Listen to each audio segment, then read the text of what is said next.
বাবা আজকে প্রচুর গরম পড়েছে, থাকা যাচ্ছে না। বৌমা বলছি আমার বাসন ধোয়ানো হয়ে গেছে, এবার আমাকে দুটো খেতে দাও না। গরমে আমি মরে যাচ্ছি আর বুড়ি শুধু খাই খাই খাই খাই। শোন, জাগিয়ে উঠোনে ঝাঁট দে, তারপর তোকে দিচ্ছি খেতে। আচ্ছা ঠিক আছে বৌমা।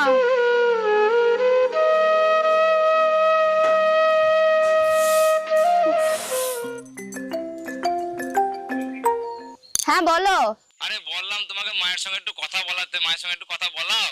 আচ্ছা ঠিক আছে, দিচ্ছি। আচ্ছা দাও। নিন মা, আপনার ছেলে কথা বলবে। হ্যালো বাবা, ভালো আছিস? হ্যাঁ আমি ভালো আছি মা, তুমি ভালো আছো? হ্যাঁ আমি ভালো আছি। আচ্ছা বলছি বৌমা তোমার সেবা টেবা করছি তো? হ্যাঁ হ্যাঁ বাবা, বৌমা আমার খুব সেবা যত্ন করে। আচ্ছা আচ্ছা, তা বলছি বৌমা তোমাকে দিয়ে বাড়ির কাজকর্ম করায় না তো? আরে না না বাবা, তুই একই কথা বলছিস। বৌমা আমাকে বাড়ির কোনো কাজকর্ম করায় না, উল্টি বৌমা আমার সেবা যত্ন করে।